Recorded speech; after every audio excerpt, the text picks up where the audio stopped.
jangan lupa untuk minum vitamin, kemudian makan yang teratur. Oke, hari ini kita akan mulai pelajaran. Kita berdoa dulu ya sebelum mulainya. Siapa ketua kelasnya? Ya, Novel, silakan bikin doa dulu. Bersiap. Doa dimulai.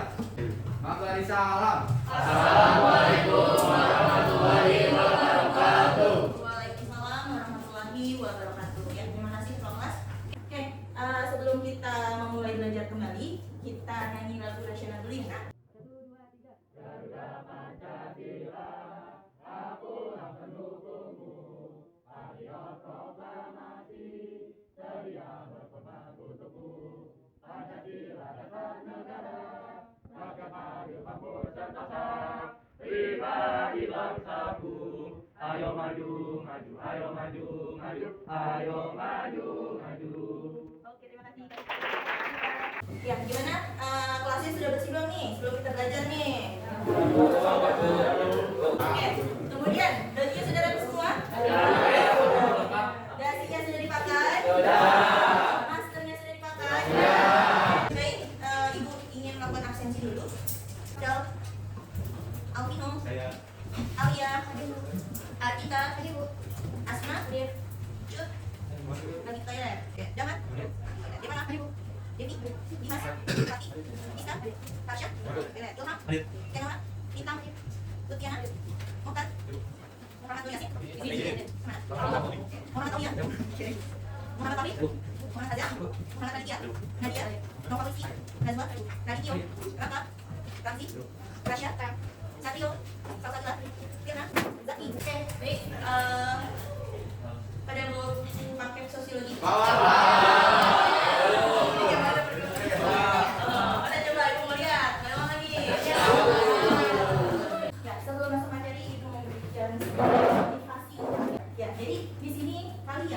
Kalian ini kan sebagai peserta didik ya, sebagai pelajar, jangan pernah menunda-nunda suatu pekerjaan, entah itu misalnya pekerjaan kecil hingga pekerjaan yang sangat besar. Tingkatannya jangan sampai kalian menunda-nunda. Kenapa? Karena ketika kalian menunda pekerjaan itu akan menumpuk dan jadi mulai detik ini, mulai hari ini, gunakanlah waktu kalian dengan sebaik-baiknya, manfaatkan waktu dengan sebaik-baiknya, kerjakan hal-hal yang positif yang membawa pengaruh yang positif untuk kalian, yang membawa manfaat untuk kalian di kemudian hari ya. Hentikan hal-hal yang tidak ada manfaat dan tidak ada gunanya. Ngomongin dulu tentang nilai sosial kan? Iya. Ada yang masih ingat nilai sosial itu apa? Aduh, banyak sekali nih. Coba ada seorang. Boleh, Satrio dulu. Sosial adalah sesuatu yang dianggap baik atau buruk atau masih. Ya, sesuatu yang dianggap baik atau buruk oleh masyarakat. Nah, nilai sosial itu harus kalian terapkan di dalam kehidupan sehari-hari agar kalian bisa berperilaku sesuai dengan norma aturan yang ada di masyarakat. Oke, sekarang kita masuk ke tujuan pembelajaran. Tujuan pembelajaran yang pertama, peserta didik. Kalian ini sebagai peserta didik itu harus mampu memahami konsep norma sosial dengan menggunakan bahasa kalian sendiri. Kemudian tujuan yang kedua, kalian sebagai peserta didik mampu menganalisis fungsi norma sosial. Capaian pembelajaran, satu orang bisa baca? Mungkin yang perempuan kira-kira? Boleh, silakan. Peserta didik secara mendalam mampu memahami fungsi sosiologis sebagai ilmuwan secara kritis bagi masyarakat. Peserta didik secara mendalam mampu mengenal identitas diri. Peserta secara kritis mampu menjelaskan tindakan sosial. Peserta didik mampu menjelaskan hubungan sosial. Peserta didik secara kritis mampu menganalisis hubungan peran lembaga sosial dalam mewujudkan tertib sosial. Peserta didik secara kritis mampu menganalisis berbagai keragaman gejala sosial yang ada di masyarakat multikultural melalui konsep-konsep dasar sosiologi. Kemudian di sini ada manfaat. Apa sih manfaat mempelajari norma sosial? Jadi dengan kalian bisa memahami konsep norma sosial, itu diharapkan kalian bisa memahaminya dan mengaplikasikannya materi norma sosial ini di dalam kehidupan sehari-hari kalian. Kegiatan kita hari ini, jadi kegiatan kita hari ini adalah yang pertama, nanti kita akan ada diskusi kelompok. Kemudian nanti diskusi kelompok Ibu menggunakan metode debat. Jadi nanti Ibu akan membagi kelompok menjadi empat kelompok untuk membentuk kelompoknya pro dan kontra. Kemudian nanti ada lagi pretest, kemudian nanti ada post test di akhir. Oke, sekarang kita masuk ke pemantik. Bisa disediain dulu, bisa dari jauh. Ya, coba disediain dulu pemantiknya. Coba poin pertama, apa pendapat kalian mengenai artikel atau berita tersebut? Siapa yang bisa menjelaskan? Menurut saya itu bagus karena seharusnya udah ada kalanya di Indonesia itu kalau yang harus diprioritaskan itu ibu hamil, orang tua, dengan lansia. Tapi kenapa masih bisa ibu-ibu itu harus ibu hamil tersebut berdiri pada saat hamil? Ini biasanya karena kesadaran orang-orang terhadap lingkungan sekitar. Ini adalah kasus ya, ini termasuk kasus atau termasuk masalah. Karena apa? Karena di sini adalah seorang ibu hamil. Seorang ibu hamil itu yang seharusnya diprioritaskan, yang harusnya mendapatkan tempat yang khusus di bus Transjakarta. Di sini justru malah tidak diprioritaskan. Ibu hamil ini justru malah berdiri dan kemudian orang-orang yang ada di sana itu malah mengabaikannya dan menganggap remeh seperti itu. Nah, ini adalah termasuk dalam pelanggaran norma. Sebelum kita masuk ke materi norma sosial, Ibu akan adakan pretest dulu. Silakan bisa scan barcode. Ini menggunakan aplikasi Quizzes.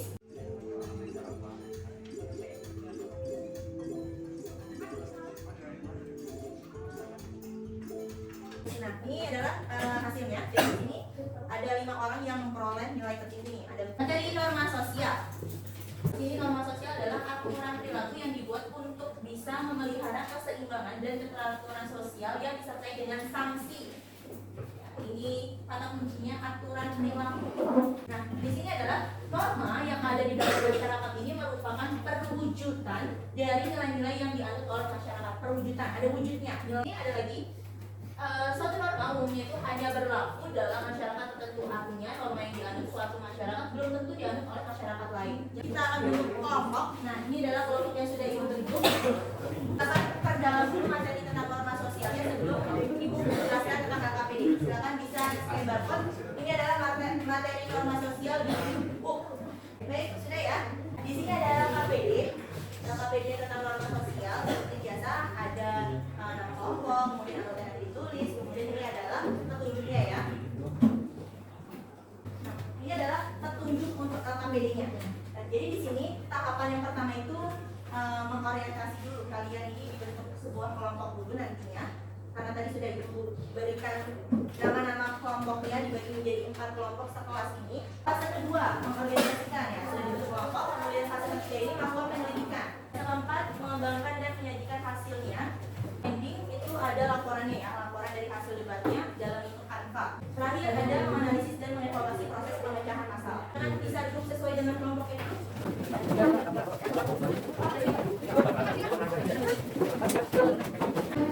Silakan kalian diskusi dulu. Kira-kira dokumen apa yang mau kalian sampaikan nanti dengan kelompok lawan. Jadi masih waktu 10 menit. Jadi nanti yang maju untuk debat itu kelompok 1 dan kelompok 2 dulu ya. Untuk kelompok 3 sama kelompok 4 kan belum maju ya. Jadi bisa menjadi pendukung atau bisa menjadi supporter. Sistem penilaiannya ya. Di sistem penilaian itu yang pertama, setiap anggota kelompok memiliki kriteria posisi baik pro maupun kontra. Argumen yang disampaikan itu jelas dan lengkap. Ada sumber informasi yang terpercaya yang digunakan. Kemudian poin yang kedua, penyampaian dengan tata bahasa dan gaya bahasa yang baik. Informasi yang disampaikan dengan runtut, menerapkan etika yang baik saat menyampaikan argumen, tepat menggunakan waktu. Kemudian untuk poin yang ketiga, setiap anggota kelompok memiliki kepercayaan diri yang baik dan diberi kesempatan untuk menyampaikan argumen. Kemudian pembagian tugas dalam kelompoknya jelas. Untuk pendukung supporter, silakan siapa yang mau memberikan nilai duluan. Apa barang sisa? Apa kontra apa terserah. Ada pro di mari, ada pro jangan lari. Mulai. Jadi Ibu minta pro dan kontra masing-masing memberikan argumen dulu, baru nanti ada sanggahan ya. Silakan bisa dimulai dari pro dulu. Caranya ya. Assalamualaikum warahmatullahi wabarakatuh. Jadi kelompok saya kelompok 1 itu tentang pro dari penggunaan ganja untuk kesehatan. Penggunaan ganja untuk keadaan medis dikarenakan adanya penyakit yang dapat disembuhkan dengan ganja, contohnya penyakit Alzheimer, HIV/AIDS, sklerosis lateral amyotrophic atau ALS, penyakit Crohn, epilepsi dan jenjang, glukoma, masih banyak lagi. Oleh karena itu kelompok kami menyarankan supaya pemerintah untuk membolehkan atau mengizinkan penggunaan ganja untuk medis. Oke, sudah. Untuk pernyataannya, silakan balik dulu. Silakan gantian, kontra dulu. Ya, berikan pernyataan dulu, baru nanti sanggahan. Berdiri. Jadi di sini ganja itu bukan obat bidan untuk suatu penyakit.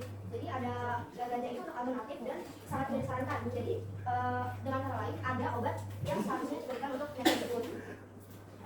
Jadi kami tidak menyarankan penggunaan ganja untuk kesehatan.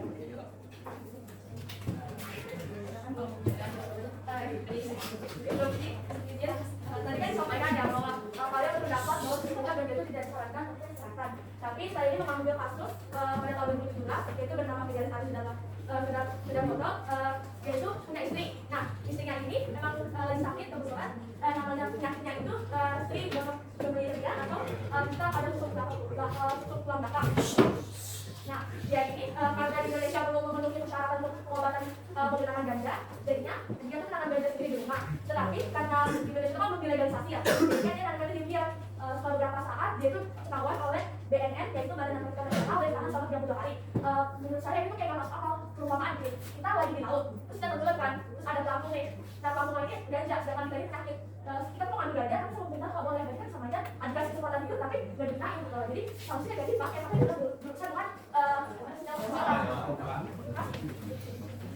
Kita menambahkan tentang kasus yang tadi disampaikan oleh Rina. Tidak dipati. Untuk kasus yang disampaikan oleh Rina, kan dia sedang merawat suami istrinya. Lalu karena ditangkap dan dipenjara selama 32 hari, sayangnya istrinya meninggal karena tidak dapat dirawat oleh seorang pun karena obatnya tidak ada, dan tidak saja, sedangkan gaji diberikan karena tidak diberi izin.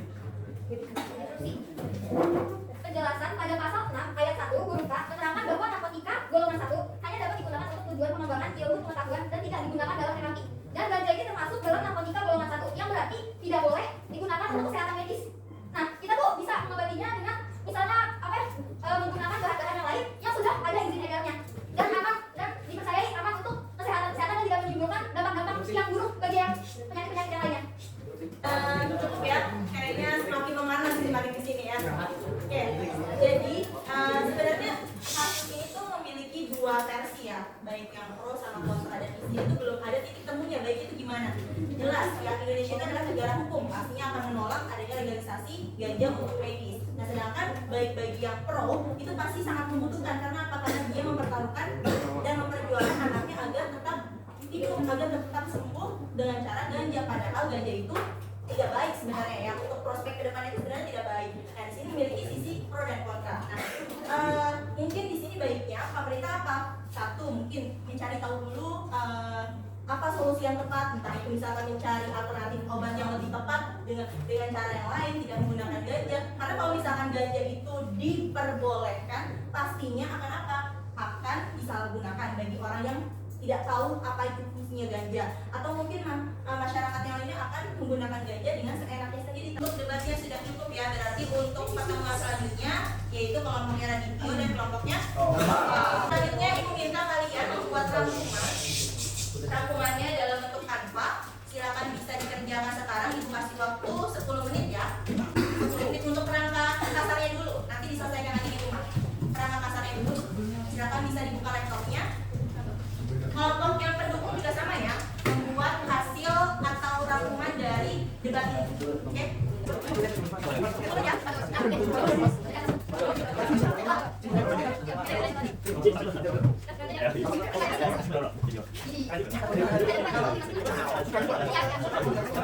Sebelum masuk ke post-test, Ibu mau speaking dulu ya.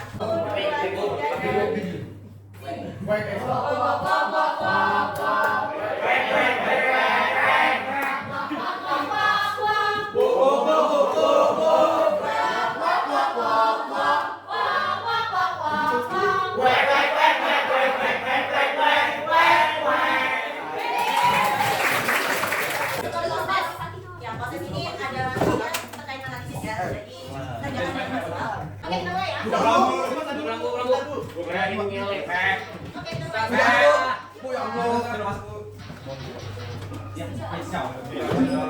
Jadi kesimpulannya siapa yang mau memberikan penjelasan tentang kesimpulan pembelajaran kita hari ini? Silakan, Novel. Jadi norma sosial itu merupakan hal yang sangat penting ada di dalam kehidupan karena dia dapat mengatur kehidupan masyarakat dan menjadi pedoman dalam hidup masyarakat. Nanti referensinya Ibu akan memberikan 5 orang untuk memberikan tanggapan tentang pembelajaran kita hari ini ya.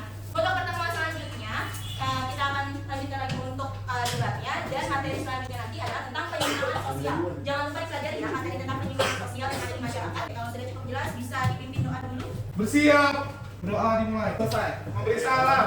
Waalaikumsalam warahmatullahi wabarakatuh. Terima kasih untuk pertemuan hari ini. Sampai ketemu minggu depan. Ibu tutup. Wassalamualaikum warahmatullahi wabarakatuh.